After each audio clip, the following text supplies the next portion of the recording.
سلامتی ہے ان آنکھوں پہ جو ہدایت پہ نظریں جمائے بیٹھی ہیں، سلامتی ہے ان کانوں پہ جو ذکر خیر کے منتظر ہے، سلامتی ہی سلامتی ہے ان قدموں پہ جو ہدایت کی راہ پہ گامزن ہے۔ السلام علیکم ورحمۃ اللہ وبرکاتہ۔ آپ دیکھ رہے ہیں الف لام میم۔ میں آپ کا میزبان محمد اویس ربانی کہتا ہوں تہہ دل سے آپ کو خوش آمدید۔ تمام تعریفیں خدائے بزرگ و برتر کے لیے جو تمام جہانوں کا پالنے والا ہے۔ درود و سلام فخر موجودات مقصود کائنات خاتم الانبیاء رحمت للعالمین حضرت محمد مصطفیٰ، آپ کی آل پاک، آپ کے جانثار انصار اور اصحاب پر۔ خواتین و حضرات، جمعرات کا دن ہے اور یہ دن بہت ہی فضیلتوں والا دن ہے۔ آج کے دن الف لام میم میں لائیو کالز لی جاتی ہیں۔ ایک طرح سے ہم علم اور علمی دنیا کے تمام ابواب کھول دیتے ہیں، شرعی تقاضے آپ کے سامنے ہوتے ہیں، مسائل آپ کی آنکھوں کے پیش نظر ہوتے ہیں اور آپ سوال پوچھ کے ان کا حل تلاش کرتے ہیں اللہ رب العزت اور اس کے محبوب کی قربت حاصل کرنے کے لیے۔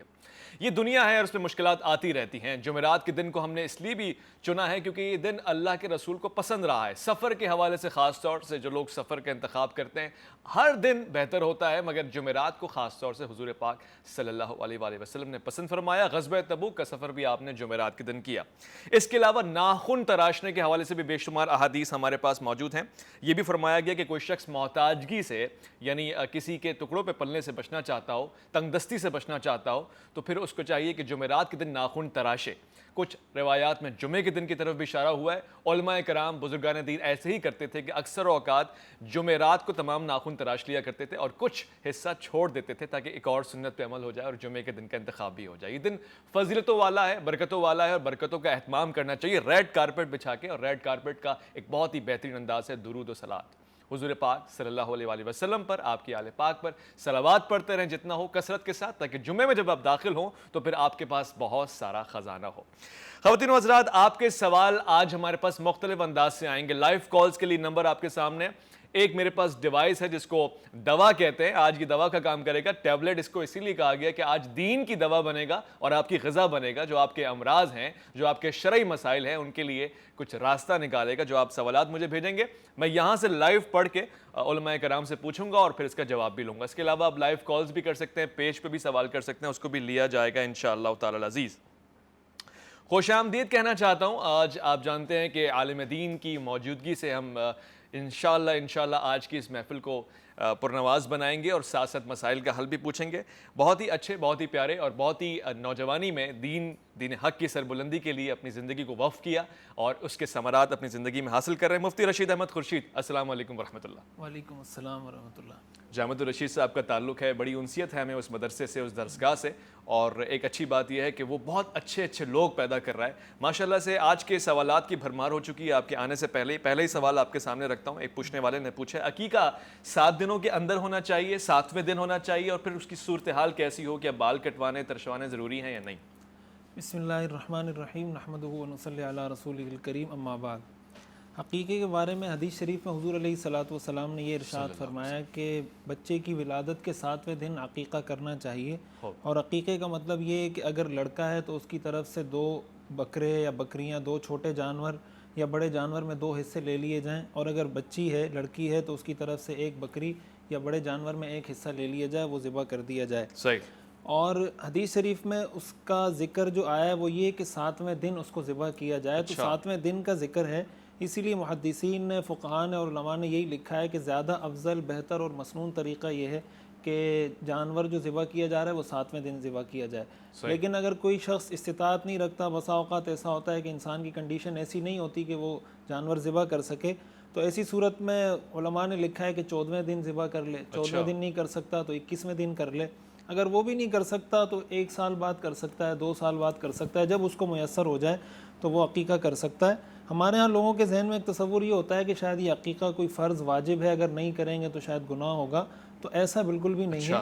عقیقہ ایک سنت عمل ہے، مستحب عمل ہے، اگر کوئی شخص کر سکتا ہے، اللہ نے کسی کو طاقت دی ہے، استطاعت دی ہے، تو بالکل وہ کرے۔ لیکن اگر نہیں ہے تو اس کا یہ مطلب نہیں کہ وہ یہ پریشان ہو جائے کہ یار مجھ سے کوئی فرض چھوٹ گیا ہے، کوئی واجب چھوٹ گیا، تو 7ویں دن سب سے افضل ہے، باقی اس کے بعد کوئی بھی دن اختیار کیا کسی بھی دن ہو سکتا ہے۔ عمر کے آخری حصے میں بھی خیال آ جائے تو اس کا عقیقہ ہو سکتا ہے۔ جی بالکل۔ اچھا، اس میں لڑکا لڑکی کا کوئی فرق ہے عقیقے کے معاملات میں؟ ہاں، فرق بس اتنا ہے کہ لڑکے کی طرف سے 2 چھوٹے جانور اور لڑکی کی طرف سے 1 چھوٹا جانور۔ حدیث میں آتا ہے حضور علیہ الصلوۃ والسلام نے حضرت عائشہ رضی اللہ تعالیٰ عنہ کو یہ حکم دیا تھا کہ لڑکے کی طرف سے 2 بکریاں اور لڑکی کی طرف سے 1 بکری ذبح کی جائے۔ ہمارے ایک دوست ہیں ابو ہریرہ خان صاحب، انہوں نے سوال پوچھا ہے، کہتے ہیں کہ میرے گاؤں میں نے یہ اعلان کروایا تھا میرا ایک جائز کام اگر ہو جائے تو میں پورے گاؤں کو کھانا کھلاؤں گا. اب کام ہو چکا ہے، اب جب کام ہو جاتا ہے تو پھر لوگ سوالات کرتے ہیں، ناشکری کی انتہا دیکھیں. اب وہ کہہ رہے ہیں گاؤں میں فقراء کو کھانا کھلاؤں، عمرہ کو کھانا کھلاؤں، رشتہ داروں کو کھلاؤں کہ نہیں کھلاؤں، کس کو کھلاؤں؟ جی، جب نظر مانی جاتی ہے تو نظر کے بارے میں شریعت کا ایک حکم یہ ہے کہ نظر ہمیشہ اس چیز کی مانی جا سکتی ہے جو شریعت میں کوئی عبادت کی حیثیت رکھتی ہو. اور ظاہر ہے کہ نظر ایک واجب صدقہ ہوتا ہے، جس طرح زکوٰۃ واجب ہوتی ہے، فرض ہوتی ہے، اس طرح نظر کے طور پہ جو چیز واجب ہوتی ہے وہ بھی لازم ہوتی ہے. اور جو واجب صدقہ ہوتا ہے اس کا حکم بنیادی طور پر یہی ہے کہ وہ فقراء کو یعنی ان لوگوں کو کھلایا جائے جو خود صاحب نصاب نہ ہو. لیکن جب انسان یہ نیت کرتا ہے کہ میں اپنے گاؤں والوں کو یا فلاں بستی والوں کو کھانا کھلاؤں گا تو اس کے اندر ظاہر امیر بھی رہتے ہیں، غریب بھی رہتے ہیں. تو ظاہر ہے کہ شریعت کا حکم جب وہ پورا کرنے جا رہا ہے یا جب اس نے نظر مانی ہے تو اس نظر کا تعلق انہی لوگوں کے ساتھ ہوگا جو غریب ہیں. جو اس بستی کے امیر لوگ ہیں ان کی حد تک اس کی نظر منعقد ہی نہیں ہوتی، لہٰذا اگر وہ غریبوں کو کھلا دیتا ہے تو اس کی نظر وہاں پوری ہو جائے گی. باقی اگر امیروں کو بھی کھلا دیتا ہے تو اس میں کوئی حرج کی بات نہیں ہے. تو خلاصہ یہ کہ امیروں کو بھی کھلایا جا سکتا ہے، غریبوں کو بھی کھلایا جا سکتا ہے، اپنی استطاعت کے مطابق کھلاتے. کوئی خاص تعداد نہیں کہ میں 40 کو کھلاؤں یا 10 کو کھلاؤں، اگر اس نے خود سے معین نہیں کیا. اگر خود سے متعین نہیں کی تو بالکل جو اس کی استطاعت میں ہے وہ ان کو کھلا دے. خوب ہو گیا. یعنی یہ نظر کا جو کھانا ہے وہ کھلایا جا سکتا ہے، جتنے لوگوں کو چاہے کھلائیں، مگر کھلائیں ضرور. اگر اس کو اسکپ کر دیں تو کوئی کفارہ، کوئی سزا ہے اس کی؟ اسکپ تو نہیں کر سکتے. اگر کسی نے نظر مان لی تو واجب ہو جاتی ہے، اس کا کام اگر ہو جاتا ہے تو پھر تو اس پر لازم ہے. جب بھی اس کو استطاعت حاصل ہو جاتی ہے تو اس نے ادا کرنا ہے. کفارہ تو اس کا یہی ہے کہ جب اس کے پاس طاقت آ جائے وہ نظر جو اس نے مانی تھی وہ اس کو پورا کرے. نہیں کر سکتا، اگر پیسے نہیں ہیں تو بس یہ توبہ کرے، استغفار کرے، اللہ سے معافی مانگے. لیکن ظاہر ہے کہ واجب کا ترک ہے، بغیر عذر کے ہوگا تو گناہ ہوگا، اگر کوئی عذر ہے تو پھر اللہ تعالیٰ انسان کے حالات کو بہتر جانتا ہے. بہت خوب. ہمارے ایک پروگرام ممبر ایک بہت ہی اچھا سوال پیش کر رہے ہیں، اور سوال ہے کہ غلطی سے اگر کسی کا ہیلمٹ اٹھا لیا جائے، بہت ساری آرگنائزیشنز میں بائک کھڑی ہوتی ہیں، ہیلمٹ رکھے جاتے ہیں، تو اگر ایکسچینج ہو جائے ایک دوسرے کا تو اس کے لیے کیا حکم ہے اگر تعارف نہ ہو پا رہا ہو کہ اس کا مالک، اصل مالک کون ہے؟ دیکھیں، اصولی طور پر جب بھی آپ کسی دوسرے کی کوئی چیز اٹھا لیتے ہیں یا رستے میں کوئی پڑی ہوئی چیز کسی کو مل جاتی ہے تو اس کا اصولی حکم یہی ہے کہ آپ اس کے مالک کو تلاش کریں، کہ آپ کو اگر مالک مل جاتا ہے تو آپ اس تک پہنچا دیں. پھر اس کے اندر بھی شریعت یہ فرق کرتی ہے کہ جو چیز آپ میں یہ جواب آپ سے پورا لے لیتا ہوں. ایک لائیو کالر بھی ہے، پچھلی بار بھی انہوں نے کال کی اور پھر وہ ڈراپ ہو گئی، ہماری گفتگو جاری تھی. خوش آمدید کہتے ہیں. السلام علیکم ورحمۃ اللہ. السلام علیکم ورحمۃ اللہ. وعلیکم السلام. الف لام میم میں آپ کی آواز سنی جا رہی ہے. مفتی صاحب تشریف فرمائیں، کیا سوال پوچھیں گے؟ جی میں نا 10 دن بعد نا مینوں خواب آئی سی تے بھی میں قربانی دا گوشت بھی آ تے وچ انسان دا گوشت بھی رلیا مکسا تے میری والدہ نوں تے چیز دا علم آ. خواب آئی سی، تعبیر نہیں لگی. صحیح. یہ خواب مسلسل آتا رہا ہے؟ ایک دفعہ آیا، 2 دفعہ آیا؟ ایک بار ہی. چلیں ٹھیک ہے، میں اس کا جواب لے لیتا ہوں اور خواب کی کیا حقیقت ہے یہ بھی پوچھ لیتا ہوں. ایک بات اگر میں پوچھ سکوں آپ سے، خواب کا وقت کیا تھا؟ فجر کی نماز سے پہلے یا پھر دوپہر میں کسی وقت یا کسی اور وقت پہ؟ یہ رات کو تقریباً 3 بجے کی گل ہے، صبح شہری ٹائم دی. خوب ہو گیا، بہت شکریہ آپ کی لائیو کال کا. میں اس کا جواب لے لیتا ہوں. ایک اور سوال ہمارے پاس موجود ہے اور سوال پوچھنے والے نے بڑا زور دے کے پوچھا ہے، اسلام میں گھر داماد بننے کی کیا وضاحت ہے، ممکن ہے؟ جی بالکل ممکن تو ہے، لیکن معاشرتی طور پر اس کو یہ دیکھنا چاہیے کہ انسان اگر گھر داماد بن رہا ہے تو اس کے جو ذاتی حالات ہیں، اس کے والدین کے ذاتی حالات کیا ہیں، اس کا جو سسرال ہے ان کے ذاتی حالات کیا ہیں. ایک اگر کوئی گھر داماد اس وجہ سے بن رہا ہے کہ اپنے والدین سے لا تعلقی کر رہا ہے، اپنے والدین کا نافرمان ہے، ان کے ساتھ بے ادبی کر رہا ہے، اس وجہ سے جا کے گھر داماد بن رہا ہے، تو ظاہر ہے کہ جس ریزن کی وجہ سے وہ یہ کام کرنے جا رہا ہے اس کا یہ ریزن ہی ٹھیک نہیں ہے، جس پر یہ بیس کر رہا ہے. تو اس کی جو بیس ٹھیک نہیں ہے تو اس کا عمل بھی ٹھیک نہیں ہوگا. لیکن اگر اس کا ایسا کوئی مسئلہ نہیں ہے، اس کے والدین اس سے خوش ہیں، والدین اس پر مطمئن ہیں اور وہ والدین کی رضامندی سے کہ ان کی خدمت بھی کر رہا ہے، ان کی اطاعت بھی کر رہا ہے، شرعی طور سے ٹھیک ہے، ان کے جی شرعی لحاظ سے بالکل ٹھیک ہے. اگر اس میں کوئی ایسی شرعی قباحت نہیں کہ والدین کے ساتھ وہ کوئی ظلم کر رہا ہو یا ان کی بے ادبی کر رہا ہو، ایسا کوئی عنصر اگر نہیں. خواب کی کیا حقیقت ہے؟ ایسے خواب جو خواب میں آپ کو اشارہ ہو رہا ہو کہ آپ کوئی ذبیحہ لے کے بیٹھے ہوئے ہیں یا پھر کسی کی طرف سے کوئی ذبح کر رہے ہیں، دمبا بکرا، تو اس کو کس طرح سے دیکھا جائے؟ دیکھیں، خواب کی جو حقیقت ہے نا، خواب کا جو معاملہ ہے یہ شریعت کے اندر اس کے بہت سے مختلف پہلو ہیں. صحیح. یعنی بہت سے خواب ایسے ہوتے ہیں جس کو قرآن کریم میں جیسے آتا ہے نا قالوا اضغاث احلام، کہ بہت سے خیالات ایسے ہوتے ہیں انسان دن میں جو چیز سوچ رہا ہوتا ہے، کر رہا ہوتا ہے، جس میں انوالو ہو رہا ہوتا ہے، وہی چیزیں اس کو رات کو خواب میں نظر آ رہی ہوتی ہیں. مگر یہ تو حضرت یوسف کے دشمنوں نے بلکہ ان جادوگروں نے کہا تھا کہ یہ تو اقلام ہے. بالکل ایسا ہی. لیکن اگر خواب کی حقیقت کا شریعت کے جہت سے مطالعہ کیا جائے نا، دیکھا جائے تو شریعت نے خواب کو کسی حد تک اہمیت دی. حدیث میں اس کو مبشرات قرار دیا. حضور علیہ الصلوۃ والسلام نے فرمایا کہ نبوت تو ختم ہو گئی لیکن مبشرات باقی ہیں. کبھی کبھی اللہ تعالیٰ خواب کے ذریعے انسان کو کوئی خبر دے دیتے ہیں. اچھا. لیکن خواب کے بارے میں یہ یقینی طور پر کبھی نہیں کہا جا سکتا، نہ تو اس سے کوئی شریعت کا حکم ثابت ہو سکتا ہے. مثال کے طور پر نماز فرض ہے. اب اگر کسی کو خواب آ جاتا ہے کہ بھئی تمہیں نماز معاف ہے، یہ تو ہو ہی نہیں سکتا. یہ نہیں ہو سکتا. میں اس کو کنٹینیو رکھوں گا، بہت دلچسپ موضوع ہے. ایک لائیو کالر ہمارے پاس کافی دیر سے منتظر ہے. السلام علیکم ورحمۃ اللہ وبرکاتہ. وعلیکم السلام. جی میں محمد آصف بات کر رہا ہوں اسلام آباد سے. ہاں اسلام آباد کے برادر من، بہت بہت خوش آمدید. تھوڑا سا اونچا بولیں گے، مجھے آواز براہ راست خوبصورت آئے گی. خیریت سے ٹھیک ٹھاک ہے؟ اللہ کا بڑا شکر. آپ بتائیے کیا سوال؟ جی سر میں یہ جاننا چاہتا تھا کہ مفتی صاحب سے بتائیں کہ تھوڑا سا اگر گھر میں کوئی مصیبت آئی ہو تو کون سا ایسا علم کریں کہ انسان جو ہے بچا جا سکے. تھوڑی سی اگر گھر میں کس نوعیت کی مصیبت ہے؟ یعنی شرعی مصیبت ہے، حالات کی مصیبت ہے، یا خود اپنی کوئی؟ آپ اس میں بہن بھائی کرتے ہوں. ہاں بہن بھائی، ٹھیک. بہت بہت اچھا سوال ہے، میں اس کا جواب لیتا ہوں. بہت شکریہ. جی حضور، میں اس سوال کو بھی آپ کے سامنے رکھوں. خواب کے حوالے سے آپ گفتگو فرما رہے ہیں. تو خواب کے حوالے سے یہ ہے کہ انسان اس میں یہ دیکھے کہ ایک تو جو خواب کی تعبیر بتانے والے اس کے جو ماہرین ہیں وہ یہی بتاتے ہیں، اور حدیث شریف میں بھی آتا ہے کہ جو سب سے سچا خواب ہوتا ہے وہ سحری کے وقت کا جو خواب ہوتا ہے، جو انسان اس وقت دیکھے اس کے بارے میں اس بات کے امکانات زیادہ ہوتے ہیں کہ یہ خواب سچا ہوگا یا یہ جیسے اس کو نظر آیا اس سے کوئی اس کو خوشخبری دی جا رہی ہوگی. لیکن اپنی زندگی میں انسان کو اس چیز کو بھی دیکھنا چاہیے کہ بہت زیادہ انسان اگر اسی پر زور دے اور اسی پر اپنی ساری زندگی کا دار و مدار رکھ لے کہ بس مجھے یہ خواب نظر آ گیا تو یہ ہو جائے گا، یہ نظر آ گیا تو یہ ہو جائے گا، انسان کو زیادہ اپنے اعمال پر، اپنے کردار پر، اپنی جو پریکٹیکل لائف ہے اس کو دیکھے. ساتھ ساتھ اگر کوئی ایسا خواب نظر آتا ہے جس میں اس کو کوئی اچھی خوشخبری یا کوئی اچھا پہلو نظر آتا ہے تو خواب کے بارے میں یہ بھی حدیث میں آتا ہے کہ یہ ہر کسی سے ذکر نہیں کرنا چاہیے. اس لیے کہ خواب کے بارے میں آتا ہے کہ یہ ایک لٹکی ہوئی چیز ہوتی ہے، جو آپ نے جس کو بتایا اس نے جو تعبیر بتائی وہ اس طرف گر جاتی ہے، جو اس کی زبان سے نکل گیا اس کی تعبیر ویسے ہو جاتی ہے. تو ہمارے ہاں لوگ یہ ہوتا ہے کہ ہر ایک کے ساتھ شیئر کر رہے ہوتے ہیں میں نے یہ خواب دیکھا، یہ خواب دیکھا ہے. تو اس میں آپ کسی عالم کے پاس یا ایسے ہر عالم کو بھی خواب کی تعبیر کا نہیں پتا ہوتا اور ہر عام آدمی کو بھی نہیں پتا ہوتا. یہ ایک الگ فن ہے مستقل. بہت سے تمسخر کرنے والے لوگ کیا کہتے ہیں کہ علامہ اقبال نے اپنا خواب چونکہ سب کو بتا دیا اس لیے خواب بتانا نہیں چاہیے، تو اس لیے جو ہے وہ آج مشکلات کا سامنا. یہ بھی ایک مذاق ہے. ایک لائیو کالر ہمارے درمیان موجود ہے کافی دیر سے منتظر. السلام علیکم ورحمۃ اللہ. السلام علیکم. وعلیکم السلام. کون صاحب کہاں سے؟ جی میں نذیر بول رہا ہوں وٹک سے.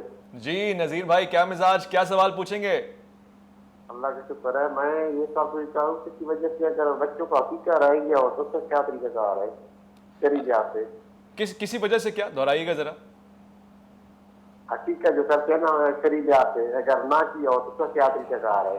اچھا خوب ٹھیک ہے. عقیقہ اگر نہ کیا ہو کسی وجہ سے تو ویسے مفتی صاحب کہہ چکے کہ ابھی خیال آ گیا تو ابھی کر لیں، ایسا ہی ہے؟ بالکل بہت اچھے. اچھا پچھلا سوال ہمارا منتظر، بہن بھائیوں میں اگر لڑائی ہوتی ہے، نہ چاہتی ہے، تو اس کے لیے کوئی وظیفہ، کوئی بات، کوئی حکم، کوئی آیت، کوئی حدیث؟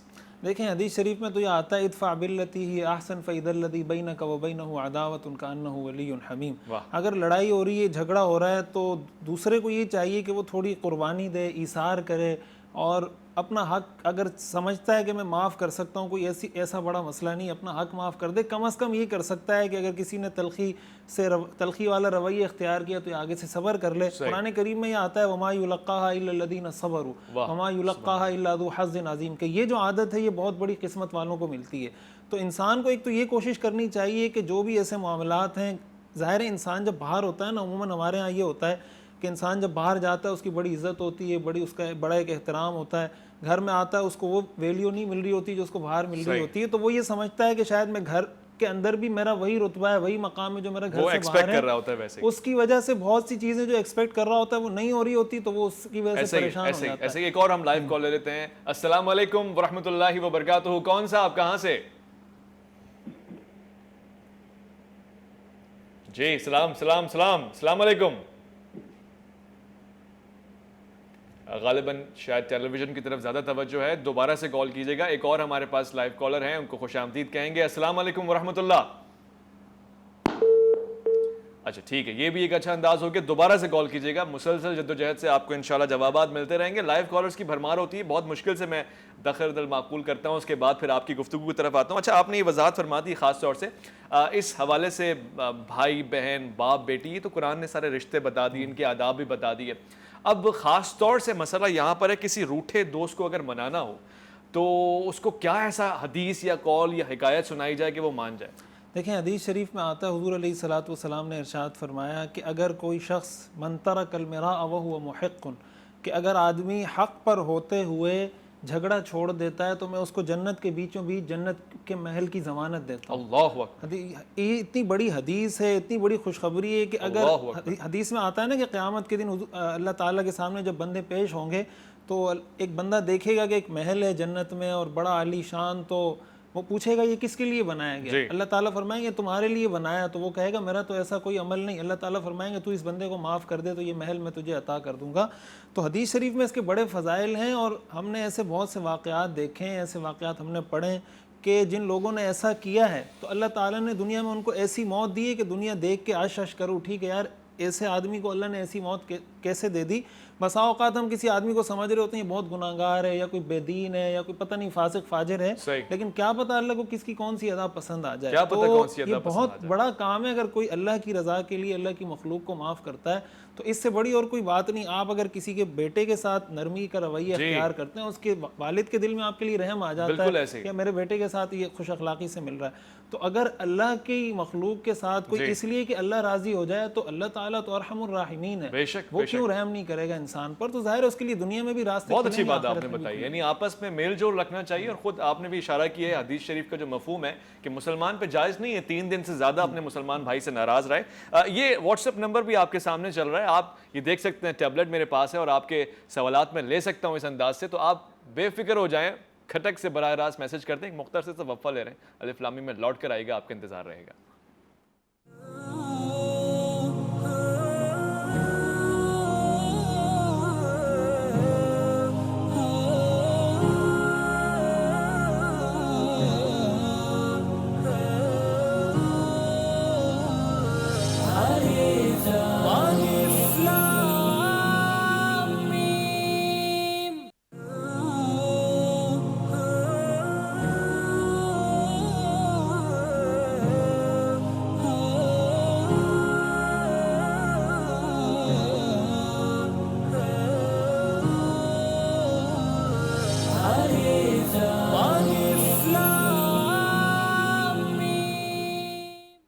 خوش آمدید خواتین و حضرات. کوئی غلطی ہو جائے، کوتاہی ہو جائے تو جس کے سامنے آپ کو پیش ہونا ہے اس کے سامنے عذر رکھ دیں، معافی مانگ لیں، سر تسلیم خم کر دیں. اس میں آپ کے لیے زیادہ سے زیادہ یہ ہے کہ آپ کی بخشش ہو جائے گی اگر وہ بڑا سخی ہے، بخشنے والا ہے.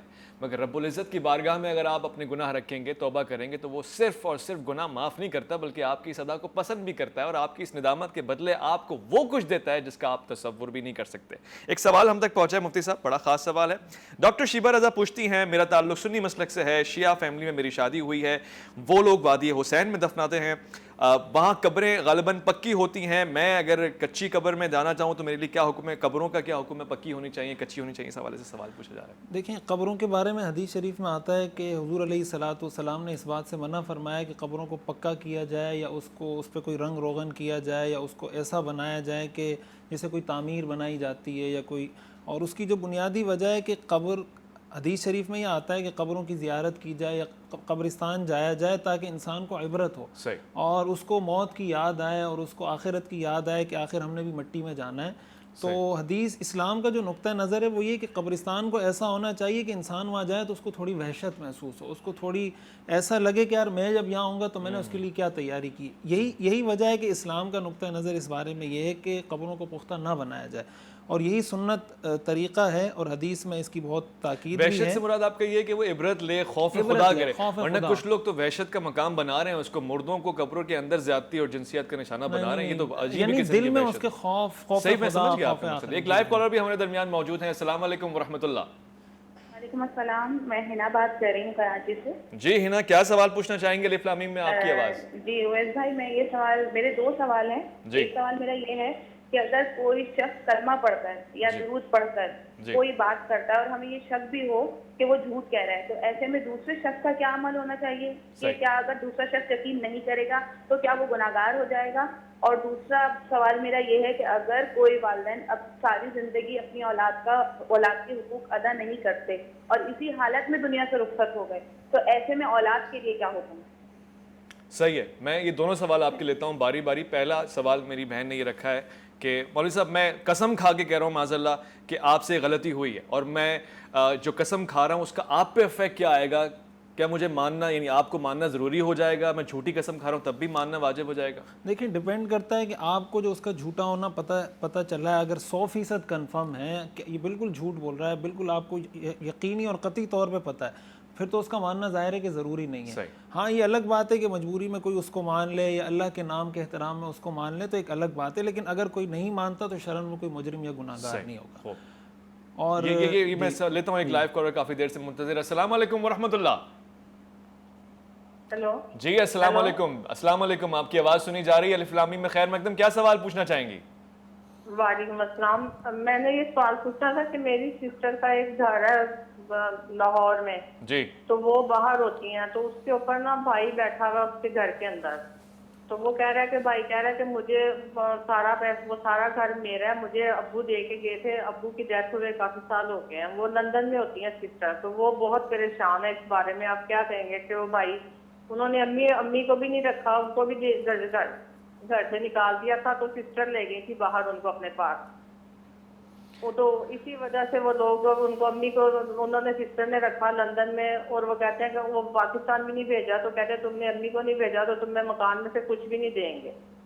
غلط ہے، انتہائی غلط ہے، اور اس کی مذمت بھی کرتے ہیں. اور میں ظاہر ہے اس حوالے سے ایک موقف بھی لے لیتا ہوں، رائے بھی لیتا ہوں، شریعت کیا کہتی ہے اس حوالے سے. میں مفتی صاحب پوچھنا چاہوں گا، وہ بھائی جو قابض ہو جاتے ہیں بہن کی جائیداد کے اوپر، کہتے ہیں کہ ہم سرپرستی کر رہے ہیں مگر اصل میں وہ حق مار رہے ہوتے ہیں، ان کے لیے کیا حکم ہے؟ دیکھیں یہ تو بالکل ناجائز ہے، غصب ہے، ڈاکہ ہے اور حرام کام ہے، اور شریعت ظاہر ہے کہ اس کی اجازت نہیں دے سکتی کہ اگر اس کی ملکیت نہیں ہے اور وہ قبضہ کر کے بیٹھ گیا اور کہہ رہا ہے کہ یہ میرا ہے اور یہ میرے والد نے مجھے دیا تھا. ظاہر ہے کہ مال کی محبت ایسی چیزیں انسان کو اندھا کر دیتی ہے، تو بالکل بھی ظاہر ہے شریعت اس کی حوصلہ افزائی نہیں کر سکتی، بلکہ ہر طرح سے شریعت اس کی حوصلہ شکنی کرتی ہے اگر یہی حقیقت ہے اور یہی صورتحال ہے. بسا اوقات ایسا بھی ہوتا ہے کہ کوئی چیزیں مشترک ہوتی ہیں یا وراثت میں مل رہی ہوتی ہیں، دونوں کا اس میں حصہ ہوتا ہے. اب یہ ڈیپینڈ کرتا ہے کیس پر کہ حقیقت میں اس کی ریالٹی کیا ہے، گراؤنڈ ریالٹی کیا ہے.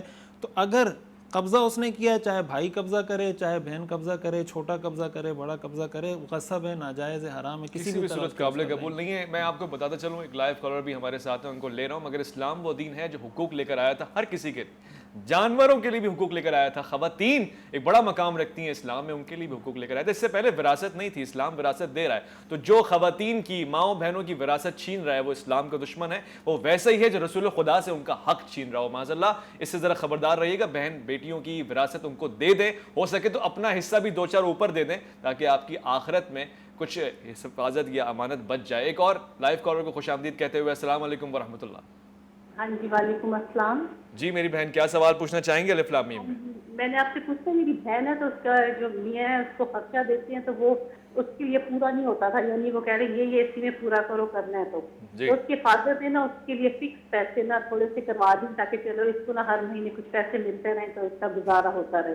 تو پوچھنا یہ تھا کہ اب وہ انہوں نے 5 سال کے لیے کروا دیا، اب یہ سود تو نہیں ہوتا کہ فکس پیسے آتے ہیں، یہ پتا کرنا تھا اب وہ کیا کرے اس صورت میں.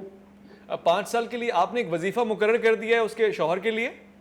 نہیں، ان کی جو فادر ہے نا اس لڑکی میری بہن کے جو ہے نا فادر ہیں، انہوں نے اس کو پیسے فکس کروا دیے ہیں کہ ہر منتھ اس کو پیسے آتے رہیں ملتے رہیں تاکہ اس کا خرچہ پورا ہو، کیونکہ وہ اتنے نہیں ہوتے کہ اس کا مہینے میں جو شوہر دیتے ہیں وہ پورا ہو نا. صحیح.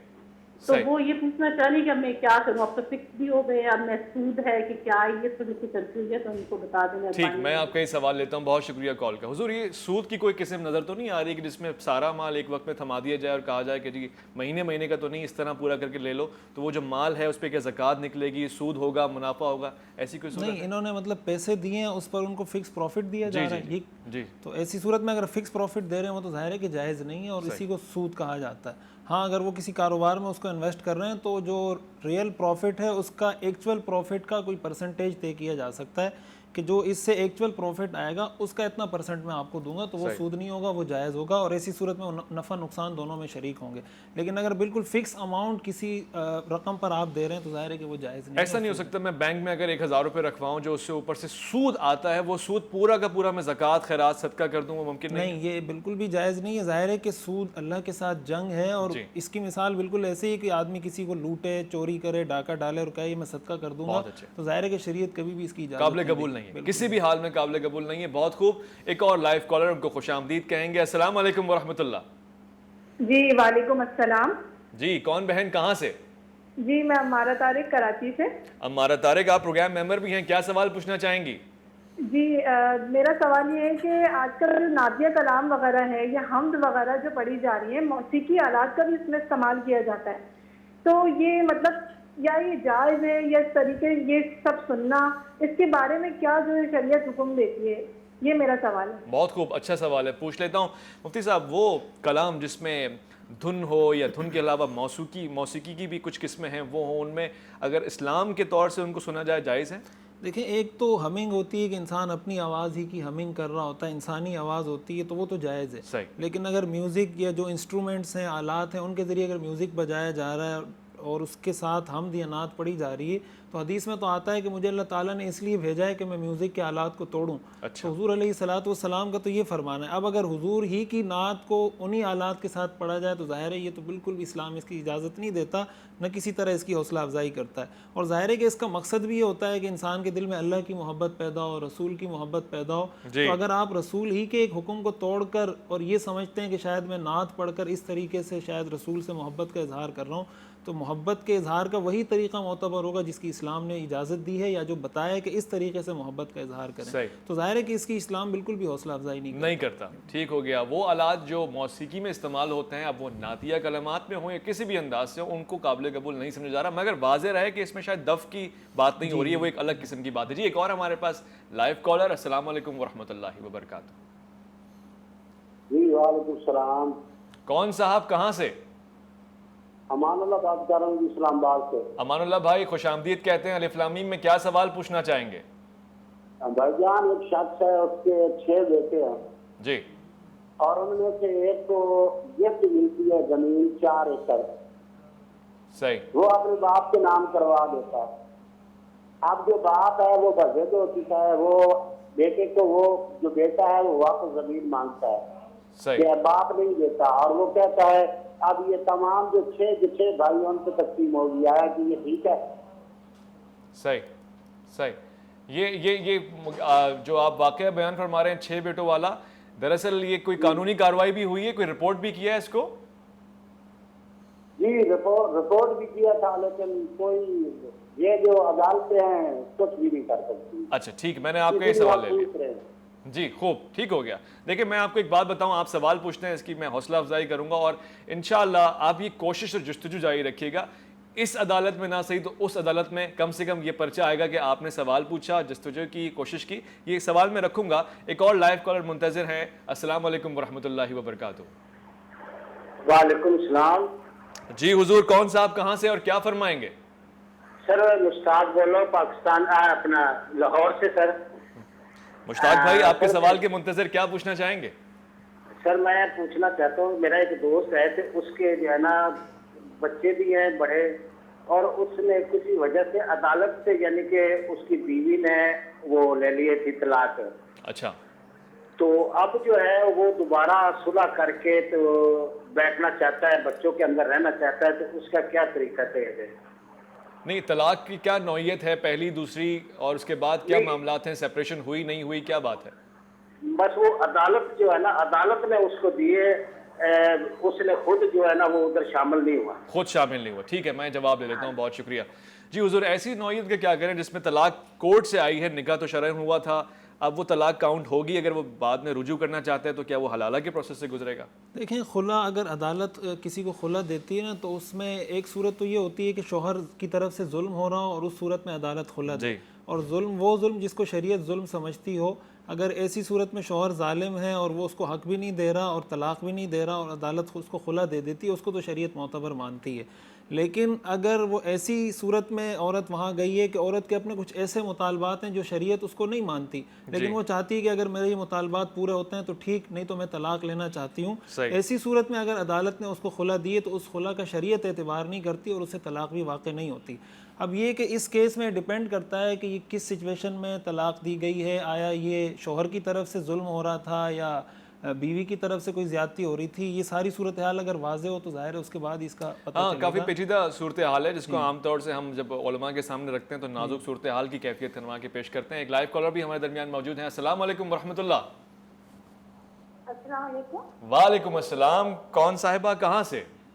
میں سمیہ بات کر رہی ہوں کراچی سے. مجھے یہ پوچھنا ہے کہ ہمارے یہاں ایک حادثہ آتی ہے مدرسے میں پڑھاتی ہیں تو وہ قرآن پاک ختم مطلب کرتی ہیں، کچھ پہلے پڑھتی رہتی ہیں ماشاء اللہ، تو پھر کہتی ہیں کہ اگر آپ کو پڑھوانا ہے تو آپ مجھ سے نا لے لیں جتنے قرآن شریف کے آئیں گے ختم کے. تو اس کا معاوضہ بھی ان کو ادا کر دیتے ہیں، تو کیا یہ صحیح طریقہ ہے؟ ہاں، معاوضہ ادا کرنے میں وہ آپ سے طلب کرتی ہیں معاوضہ یا آپ خود اپنی خوشنودی سے دے دیتی ہیں؟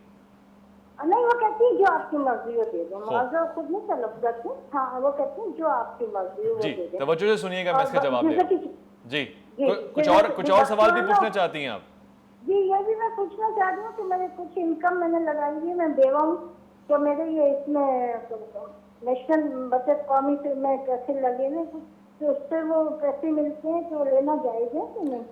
اچھا، میں پوچھ لیتا ہوں. وضاحت چاہیے ہوگی سوال کے لیے مگر میں آپ کے دونوں سوال رکھنے کی کوشش کرتا ہوں. میری بہن فرما رہی ہیں کہ کوئی بھی اگر قرآن پڑھنے کے، ختم القرآن کے اور اس طرح کے دیگر چیزوں کے وظائف یا اس کا کوئی ہدیہ لیتا ہے تو جائز ہے؟ دیکھیں، اس کی شریعت بالکل بھی اجازت نہیں دیتی کہ قرآن کو پیسوں کے عوض بیچا جائے یا قرآن پڑھنے پر اس طرح کی کوئی اجرت لی جائے. تو اگر کوئی شخص، کوئی مرد یا عورت اس طرح کر رہا ہے کہ وہ قرآن پڑھ رہا ہے اور آپ کو کہہ رہا ہے کہ اگر میں نے یہ پڑھا ہے آپ کو بیچ دیتا ہوں، یا جو میں نے پڑھا ہے اس کا ثواب آپ کو بیچ دیتا ہوں، ویسے کوئی ایصال ثواب کرنا چاہے تو کر سکتا ہے، لیکن پیسوں کے بدلے میں ایسا ایصال ثواب کرنا بالکل بھی جائز نہیں ہے. خوب. اچھا، تو وہ خوشنودی سے کوئی دے دے اور وہ رکھ لے تو؟ خوشنودی سے اگر کوئی دے دے اور ایسا کوئی عرف بھی نہ ہو، سچ کوئی ایسی شرط بھی نہ ہو کہ وہ مجبور ہو، اگر نہ دے تو اس کو برا سمجھا جائے، اپنی رضامندی سے کوئی دے دے تو اس میں کوئی عار یا قباحت کی بات نہیں ہے. لیکن اگر کوئی ماحول ایسا بنا ہوا ہو کسی جگہ پر کہ اگر نہ دے تو لوگ اس کو برا سمجھے تو ظاہر ہے کہ پھر وہ جائز نہیں ہے. جائز نہیں ہے. یہ سوال آپ نے پوچھا، اس کا جواب ہم نے لے لیا. ایک اور سوال ہمارے پاس ہے مگر وقفے کے بعد آئیں گے اور اس کا جواب بھی لیں گے انشاءاللہ. اور یہ بہت خاص بات ہے.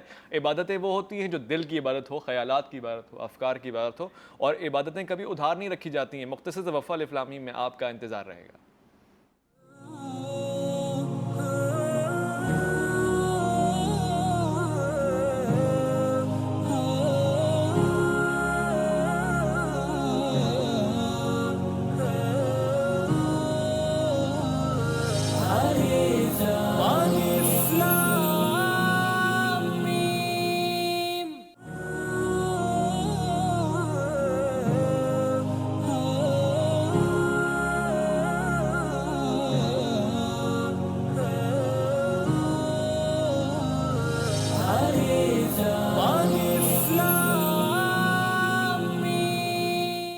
آمدید خواتین و حضرات، عزیز و جان من. سفر کا مہینہ چل رہا ہے اور بہت سے لوگوں کا دماغ بھی چل رہا ہے اور معاشرے میں تاثر تو سر عام چل رہا ہے کہ سفر کا مہینہ دراصل بہت معیوب ہوتا ہے، منحوس ہوتا ہے، بلائیں لے کر آتا ہے. یہ نہ کرو، وہ نہ کرو، ایسے کرو، ویسے کرو. تو مفتی صاحب سے پوچھتے ہیں، یہ سفر کا مہینہ واقعی بہت معیوب اور منحوس ہوتا ہے؟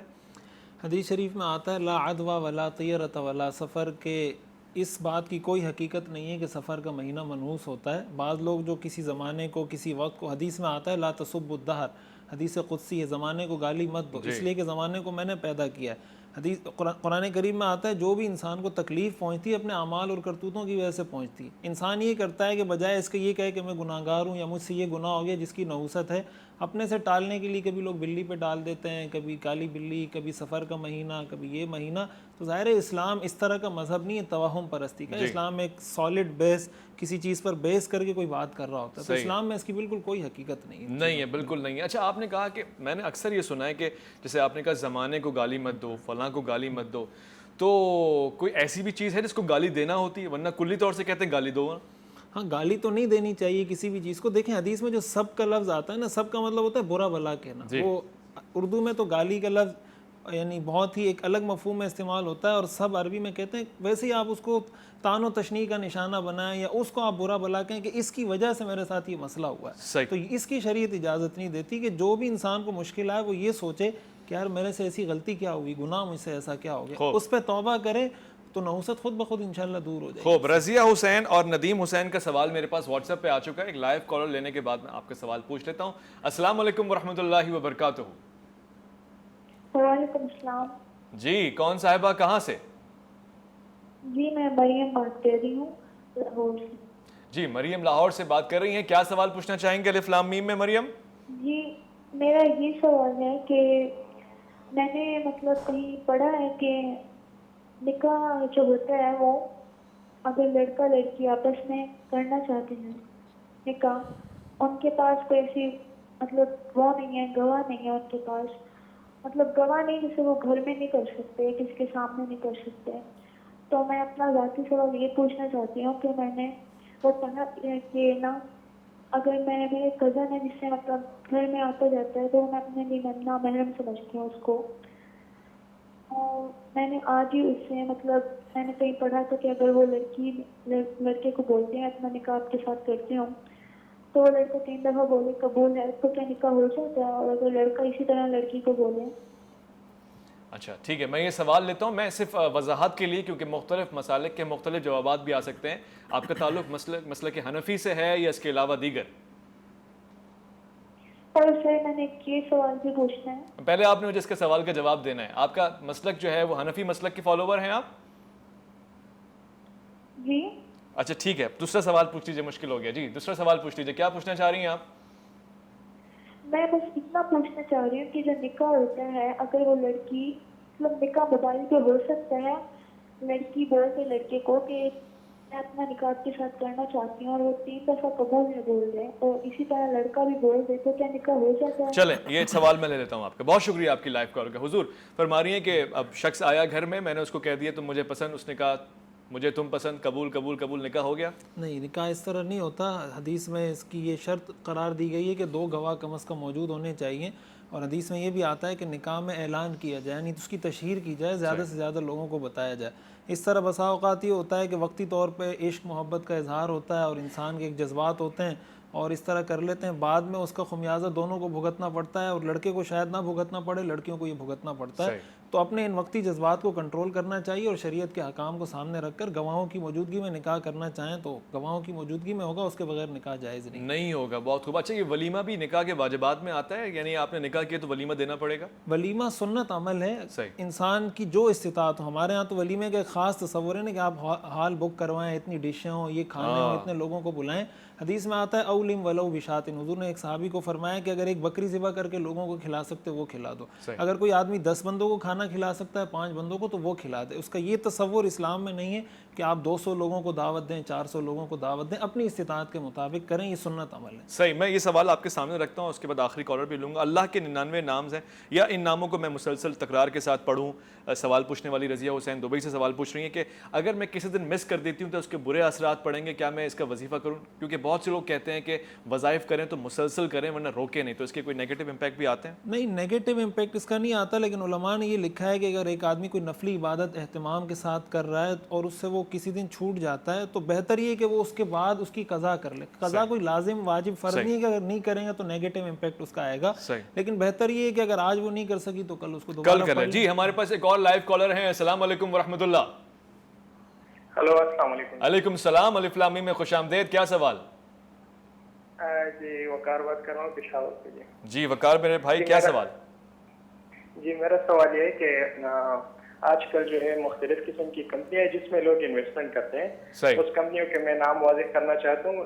ایک جو ہے پرپال ہے, بی فاریوں پہ سلیش وغیرہ, ٹھیک ہے نا. اس میں لوگ انویسٹمنٹ کرتے ہیں اور اس انویسٹمنٹ کے جو ہے وہ کمپنی مختلف جو ہے پرسنٹیج میں وہ پیسے دیتے ہیں, ٹھیک ہے نا, انکم دیتے ہیں جی. اور اس کا جو ہے 1 سال کنٹریکٹ ہوتا ہے, 1 سال کے بعد جو ہے وہ کنٹریکٹ ختم ہو جاتا ہے. تو مفتی صاحب سے میرا یہ کویشچن ہے کیا یہ جو ہے اس کے پیسے لینا جو ہے وہ جائز ہے کہ ناجائز؟ جی مفتی صاحب اس سوال کا کیا جواب نکلتا ہے؟ آخری منٹ رہ گیا ہمارا. دیکھیں اس میں یہ دیکھا جائے گا کہ اس کی ٹرمز اینڈ کنڈیشنز کیا ہیں, کس بیس پہ وہ آپ کو پروفٹ دے رہا ہے, وہ آپ کو فکس اماؤنٹ دے رہا ہے پروفٹ کی یا ایکچوئل پروفٹ کا کوئی پرسنٹیج دے رہا ہے. پھر اس میں اس چیز کو بھی دیکھا جاتا ہے کہ یہ کمپنی خود قانونی طور پر رجسٹرڈ بھی ہے یا ان رجسٹرڈ کمپنی, لوگوں سے پیسے لے کر بعد میں کسی بھی وقت غائب ہو جائے. تو یہ ساری چیزیں کلیئر ہوں تو اس کے بعد اس کا کوئی حکم واضح ہو سکتا ہے اور پتہ چل. صحیح ہے, اس میں مزید وضاحت درکار ہوگی. ندیم صاحب کا آخری سوال ہے اور الف لام میم میں اب برخاستی کا وقت آ گیا. یہ پوچھتے ہیں گھر میں کوئی بیماری آ جائے, کوئی خاص مشکل آ جائے تو اس کے لیے کیا سیرت اپنانی چاہیے رسول اکرم صلی اللہ علیہ وسلم کی؟ دیکھیں حدیث میں آتا ہے کہ حضور علیہ الصلوۃ والسلام کو جب بھی کوئی مصیبت کوئی پریشانی آتی تھی تو آپ فوراً مصلی کی طرف جاتے تھے, اللہ کے حضور دعا کرتے تھے, نماز پڑھتے تھے. تو سب سے پہلے تو انسان کو 2 رکعت نماز پڑھ کے اللہ سے دعا کرنی چاہیے. ہمارے ہاں یہ کہا جاتا ہے نا کہ علاج سنت ہے, اس میں کوئی شک نہیں علاج سنت ہے, لیکن علاج سے پہلے اللہ سے دعا کرنا سنت ہے. تو آپ اس ترتیب سے سیکوینس کو ہمیں برقرار رکھنا چاہیے کہ پہلے انسان 2 رکعت نماز پڑھ کے اللہ سے مانگ لے, اس کے بعد علاج کر لے, طبیب ڈاکٹر کے پاس چلا جائے. صحیح, بہت بہت شکریہ مفتی رشید احمد خورشید صاحب آپ کا, آپ کی آمد کا. بہت شکریہ خواتین و حضرات, عزیز و جانبان, آپ کے سوالات کا. یہ سلسلہ جاری رہے گا انشاءاللہ. کل الف لام میم میں جمعۃ المبارک ہوگا اور آپ کے لیے وظائف کے دروازے کھلے ہوں گے. مفتی شہریار داؤد یہاں پہ تشریف فرما ہوں گے. آپ سوالات پوچھ سکتے ہیں. اپنا بہت خیال رکھیے گا, اپنے سے بڑھ کے خیال رکھیے گا اس ملک کا, اس کی نظریاتی حدود کا. اللہ کی امان میں.